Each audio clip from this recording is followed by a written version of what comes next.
Yo, so I recorded this video at 3 a.m. and I forgot to back up from my microphone, which I had to do on my phone, by the way. But I got some hot takes on this video, so please don't kill me for those. Welcome back to the New Vegas Talk Show. I'm your boy Nikki, and today we got an interesting episode because I'm not even at my computer. So, if you don't know what the New Vegas Talk Show is, we talk about random topics while I watch footage of New Vegas, and apparently, right now, just capping some fiends. So, we're going wild. Today, our episode's going to be on the video game industry, as that's the topic I've been talking about lately. I am watching this on my laptop in New York because I'm visiting family. This is 3 a.m. vibes. So y'all are getting 3 a.m. Nikki because this is the only time I had to record this. But yeah, we got a fun topic. The video game industry as a whole, I think a lot of people have been talking about this lately, especially with Nintendo and with the Switch 2. Just because the Switch 2 had some buzz and it got a lot of people talking about like business practices and stuff, that got me thinking. I'm like, dude, this isn't anything new. So, if you're not filled in, Nintendo released their all innovative console, the Nintendo Switch 2. Oh my God, so crazy, right? And a lot of people were being like, okay, not only does this look like the original, but it's also 450 bucks for a handheld hybrid. And of course, you've probably heard of this, $80 for Mario Kart, which is the first like AAA game that's reached that $80 threshold. A lot of people aren't happy about it, and why would you be? Because that's just raising the market cap of the industry in general. But I just want to reminisce for a minute. Like, guys, don't you miss when the video game industry was like fun and soul driven and like there were people behind AAA games that really cared and it just didn't feel so manufactured and corporate. Now I feel like in order to get that vibe, you got to kind of turn to indie games. And the indie game genre has gone crazy in the past few years. Like it's so awesome. But like, man, when you look at the way that gaming is trending now, okay, I just hopped on Apex for the first time in like 2 years. And man, I love Apex. Apex has such like a fun game mechanic and game like loop. But man, is it plagued with microtransactions. So bad. And it's like, I feel like video game developers, they make most of their money through stuff like that, through like the microtransactions and everything, which makes it feel very capitalistic. And I feel like in like DLCs, like how games come out like half finished and like they're like, oh well, you got to buy the DLC, or like we'll do a day one patch and we'll update it as it goes. Take like Cyberpunk 2077 for instance. Oh, I think I paused the video on accident. Okay, we'll adjust that in editing. I don't know, my thing's gonna be behind, it's whatever. So Cyberpunk 2077, that was an interesting thing that happened because when it came out, it was broken. It was like a great game that was layered upon like bugs upon bugs, and it just wasn't as proper as it should have been, right? And they fixed it later through patches, which is great. But like, do you remember when they had to ship the game while it was finished, and they couldn't just patch it? Like, dude, if Mario 64 was ass upon release, it was just an ass game. Like it didn't get good. You know what I mean? Um, and nowadays, I feel like developers, they have this mindset of like, okay, we can finish a half-assed product and fix it later. And it's like, why are we doing this? Why is this something that like is a mainstream thing in gaming, you know? Um, so the video game industry right now, I feel like it's very whack. It's just wild where developers are seeing, like with the Nintendo thing that's happening right now, they're seeing how far they can push their consumers while they're still buying. And that's crazy. Or like until they'll stop buying. So like for Nintendo in general, because I'm talking about Nintendo. I'm peeved with fucking Nintendo lately. They're fucking wild. I don't know if you've heard of Switch 2 Welcome Tour.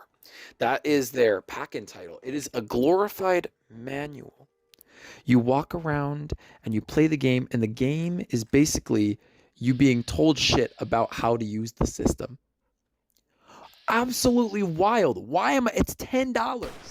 That's like them charging $10 for Astro Playroom. It's like, what? Anyway, that's the state of gaming right now, whether you like it or you don't like it. Um, Dude, this talk is wild. By the way, this is we're on a 3 a.m. vibe. This isn't like the most comprehensive deep dive on this, but this is gonna be the most fucking bananas sleep deprived. Bro, I'm sleep deprived as fuck right now. I'm like, I need to make a talk show episode this week, but um, yeah, I just wanted to like sit down. This video game industry is fucking wild, seriously.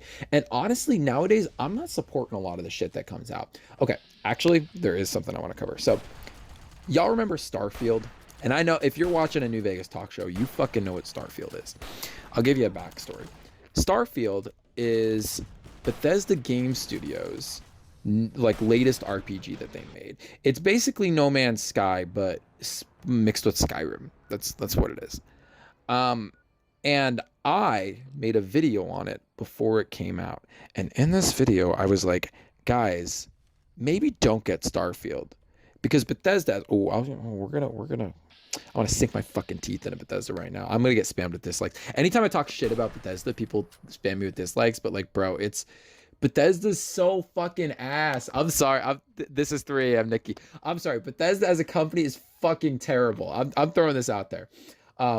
The reason why, because they've made good games, but dude, Bethesda is the king of microtransactions. Like they noticed that a lot of people like to mod their games. So what do? They make a fucking creation club where now you gotta pay for mods.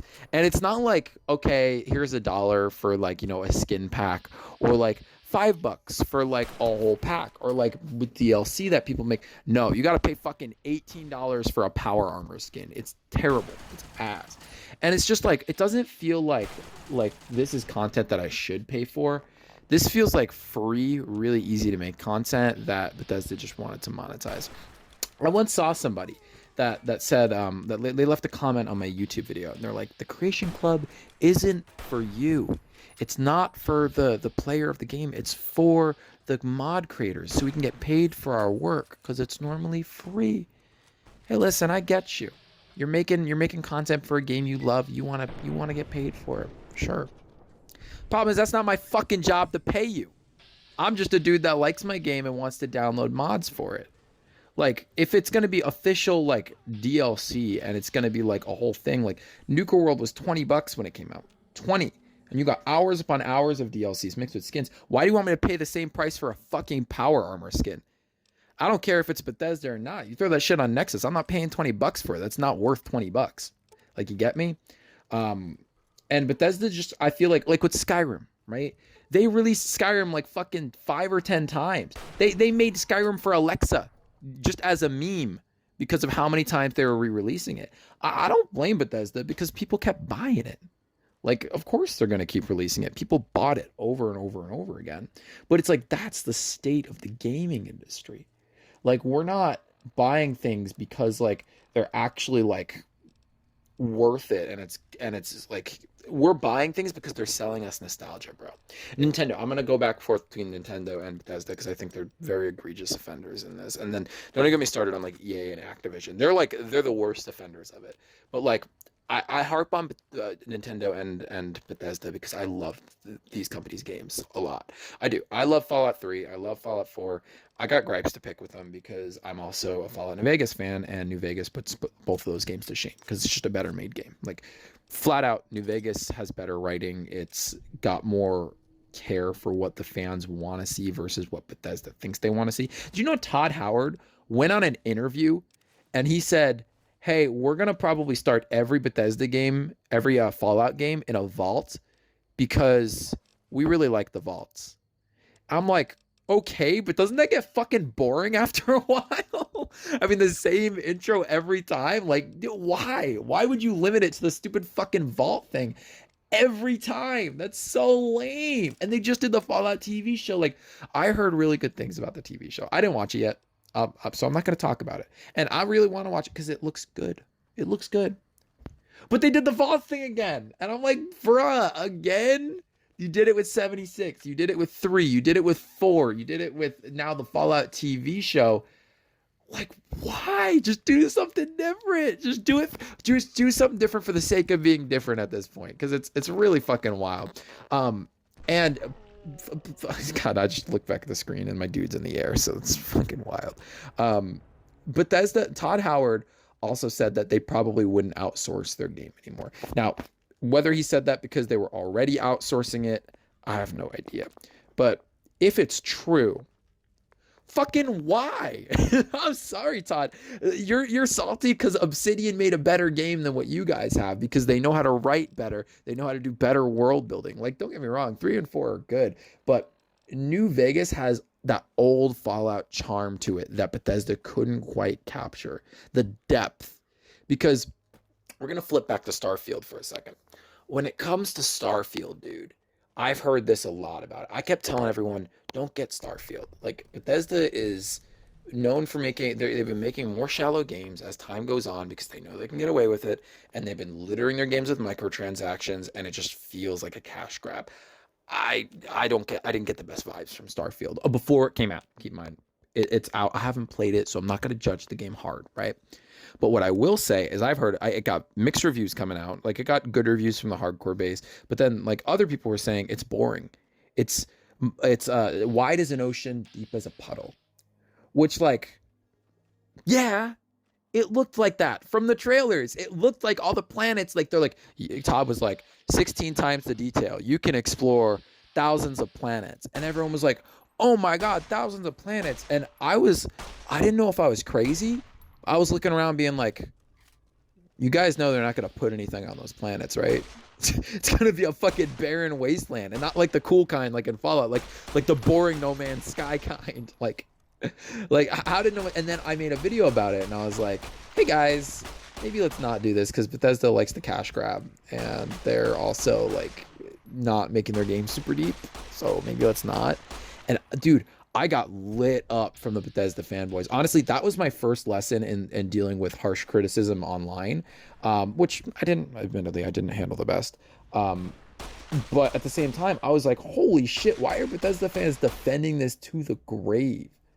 Like, guys, like you guys know that meme, and I'll edit this. I'll throw this on screen, because I think, you know that meme, the stop insulting my favorite billion-dollar company. Those are the fucking Bethesda fans before Starfield came out. And people were like, guys, this looks kind of boring. They're like, don't you insult my favorite billion-dollar company. It's like, bruh, like, they do not give a fuck. They just want you to buy the game, and then they don't care if you like it or not. And like, I got that impression after they released 76, because they released 76, everyone dogged on it because it was shit, but they already made their money, so they're like, oh shit, right? Granted, they reacted to the criticism, and they kept, you know what, I'll give Bethesda this, they kept working on 76. They didn't abandon that game, and there's a lot of respect there, because that game was a commercial failure. I bought it when it came out. I almost paid $80 for the Centennial Edition, but I was like, you know what, let me just get the standard one. And they ripped me off so bad. Bethesda, I played the beta. Bethesda took their strap on and they fucked me in the ass with that, because I was out $60, and you know what's crazy? That came out the same month, or like this within a month of Red Dead 2. I'm getting into Red Dead 2 now, which Rockstar, I think, is one of the few game developers that actually still cares. Like, out of all the game developers, like, so many of them are going for cash grabs. So many of them are just kind of like trying to see what they can rake in from the fan base. And like, no, dude, it's 3 a.m. My brain is dying right now. But a lot of them are cash grabbing, and Rockstar, even though they have done cash grabs, like, their games are so full of quality, and so many games nowadays, like, they just come out half-assed. Scarlet and Violet, bro, the new Pokemon games, bro. Scarlet and Violet, I played them. I had a lot of fun with them. But man, those games were so fucking lazily made, so poorly optimized for the system it came out on. Like, dude, come on. You know, and when 76 came out, I was just sad because it was so boring. Like, that's the thing about games. You don't want them to be boring. Like, if your game's going to be fun and bad, like, fine, whatever. But if your game's fucking boring, dude, no. Because then nobody's going to want to play it. Not even for fun, shits and gigs, because it's not fun. So, Anyway, that's the state. I forgot where it was. I think I was ripping on Starfield. If you like Starfield, don't come at me because I'm going at Starfield. I don't like. If you cool, I learned a long time ago. I don't care what you think. If you like Starfield, cool. That's fine. You're entitled to like it. In fact, good. I skipped it because it looked boring as fuck. Because the story looked dry as a bland chicken. That's why I was like, and it might be okay, fine, but maybe I got a hot take here, right? Like, I like Obsidian. I like them because they made Fallout New Vegas. But I played Outer Worlds. I thought that shit was boring. I was excited for Outer Worlds because I was like, oh, dude, this is like space, but like if it was made by a company that knows how to write. And then I played it for like 4 hours. I was like, dude, fuck this. This is boring as fuck. And I feel like, I don't know, maybe it's just me, but the whole space theme of like go space and craft materials and shit, like that's just fucking boring, right? Anyway, where does this come from, right? And that's just how I feel about it, by the way. If you like space games, cool. Like no hate to you, right? Where does this come in, right? So I feel like a lot of games are just like they're being pumped out because it's the marketing, right? They knew it was Bethesda's new IP. That was what Starfield was, and I feel like Starfield was more marketing than it was like actual like a game. And the game looked fine. It looked like a space shooter, but like if I want to play a space shooter or something, play fucking like Call of Duty. You know, like what? Like come on, dude. It's got open world exploration. That was cool, but it was, from what I hear, bland. You know, you might not think it's bland. That's fine. That's just what I've heard. People like it's bland. And I really wish they made games like they used to, because back then, like they used to care so much about their games. Back in the 80s and 90s, when it was more niche and it was finally getting into the mainstream, like, dude, these developers were like we really want to make these games have heart and soul, because it wasn't as big of a juggernaut of a gaming industry as it is now. I miss that shit. And that's why I like playing, like, I play very select to new releases. I don't really buy games at launch because, like, again, it feels more like it's marketing than it is labor of love. And that's really sad. It should be a labor of love, you know? And it's a depressing spot we're in with the gaming industry, you know? And that's why, like for instance, this game, I made a whole talk show on this game because I love Fallout New Vegas so much.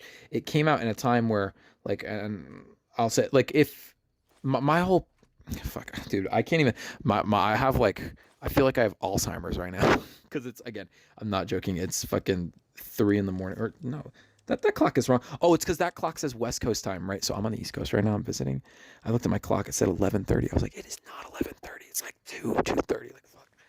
I lost my train of thought. If you're here thus far, I appreciate you. We're just vibing right now. I'm not even like I don't even know what I'm talking about. I was talking about labor of love, right?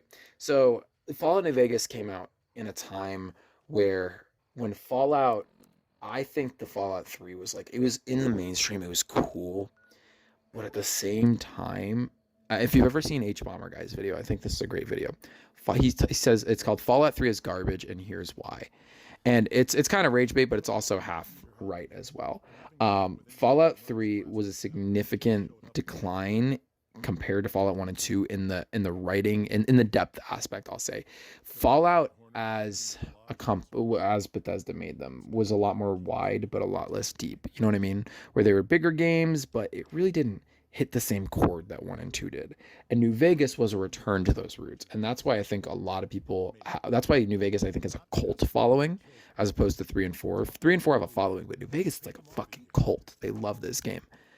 And the reason why, again, is because it showed that you could do it in a modern time and still have it be really well made and capture that original charm. And it's kind of harder to find games that are like that nowadays, you know? It's sad because, like, you play something and you're like, it looks good, but is it going to be good? That's why I'm so hyped for Donkey Kong Bonanza. Like, I think this is a great comparison. Like, we're switching back to Nintendo, right? Nintendo, gosh, this game, like, by the way, I didn't comment on this like a minute ago, but this shit got bright. Like, again, it's 2:30 in the morning for me, and I'm watching this, and this shit just fucking, like, hit me like a nuke, like a solar flare. I'm like, damn. Donkey Kong Bonanza looks like a really good game. It looks like a labor of love project, and I think that's why I'm excited, because it's new, and Donkey Kong isn't the biggest franchise, so they have to make it a labor of love project. Mario Kart World it looks like a good game. I'm not gonna dog on anyone that likes it, but it looks like a marketing like cash grab. Like that's what it feels like to me. Like they wanted to market it open world Mario Kart, new Mario Kart. I just fucking capped that guy. Oh my god. I'm sorry. I watched the footage. It's probably a little out of sync for you because I accidentally paused it. Oh well, I don't give a fuck, dude. I should. Sorry. Yeah, Mario Kart looks like a cash grab. It looks like they were like, okay, we need to make a Mario Kart. How about we do open world Mario Kart? Shazam! Here's Mario Kart World. And Donkey Kong just doesn't give me that vibe, which is why, honestly, if I get a Switch 2, I'm probably gonna pick up Donkey Kong and not Mario Kart. Because like, what the fuck does Mario Kart World do for me that Mario Kart 8 Deluxe didn't do? I guess be real. Oh, I can play as the fucking crab. Cool. Like, why am I? And you want me to pay $80 for this? Oh, but it's open world. Okay, but like, I'm just driving on a highway or what? Like what am I actually doing? I've seen this like little collectibles and shit, but like I've watched my friends play it because we all hop in a Discord and they play it, right? Um, that shit looks grindy as fuck. You gotta grind to unlock the characters. I saw my friend get this in Mario Kart World. In order to unlock certain characters, you have to get like a really small percent item from a mystery box. So he was literally going in circles. He grabbed a mystery box, got these items, and then he would jump off a cliff so he could like reset his mystery box and then go back. And he's doing that for like an hour. And I'm like, bro, why the fuck? Like, who the fuck wants to play Mario Kart so they can sit in one spot in an open world and grind mystery boxes? Like, who the like if I wanted to grind fucking loot boxes, I play CS:GO. Like I play fucking Mario Kart for loot boxes. That's ass, dude. And in Mario Kart, like what was it, Tour for the mobile? They did the same fucking shit.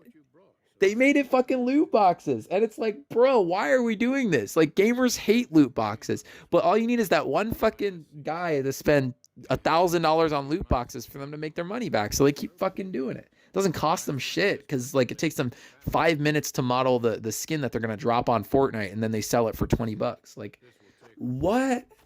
Come on, dude. It's more about marketing and licensing nowadays. And that's, like, so lame. Like, why the fuck do I want to just sit and, like look at marketed and licensed products rather than playing something that I feel like had love and care put into it. And I think that's kind of what I really wanted. Dude, I'm in my brother's room right now recording this, and he has a Vegito statue. I just looked at it, and it looks like it's about to murder me. I mean, which to be fair, Vegito, like, if he's coming out, he's usually about to murder you anyway. Sorry. Oh, shit, this thing got glitched out. So, okay, I'll comment on this on the screen right now. This shit gets... Dude, I don't even know what to say. Like, this game gets glitched the fuck out because of my texture pack I have on it, and in this recording I said fuck it. I was like, I'm just gonna play with it anyway. But yeah, a lot less love, and I think this kind of started happening, like the whole marketing thing in the 90s. Like that's where it really shifted. But there was still banger after banger for those games. Like nowadays, anyone can make a fucking game and then microtransactions and shit, and like it just wasn't like that back then, where you needed to like get your disc printed and if your game didn't sell well, it was only sold in stores. You know what I mean?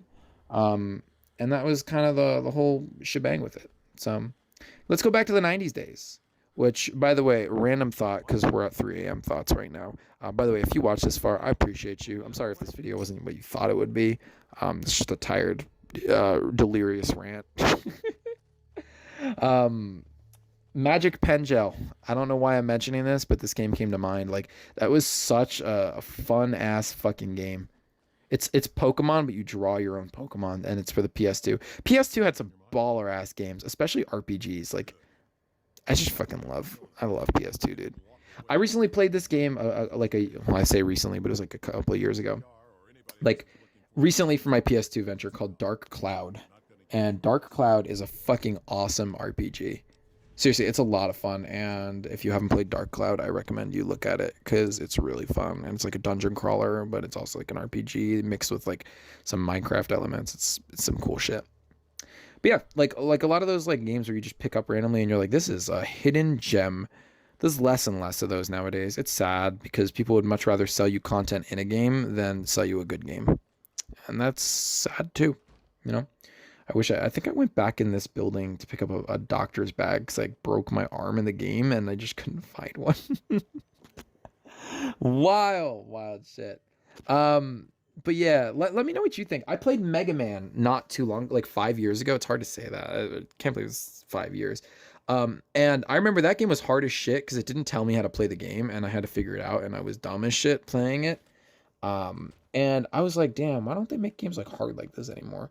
Well, I mean, they make Elden Ring, but again, Elden Ring's like one in a gazillion, right? Like, there's so many different games, and they just don't make them quite like that. Are we done with the video? I think the video is ending. So I'm sorry, yeah, if this video wasn't what you thought, I think I'm going through the save screen. I don't care. I'll do the extra content or whatever. Hit like, hit subscribe. I appreciate you watching. I promise next week won't be this delirious, but you got a 3 a.m. talk from Nikki. So anyway, I hope you all have a wonderful day, and I will talk to y'all later. Bye bye. Click on one of these videos or something. I don't fucking know it.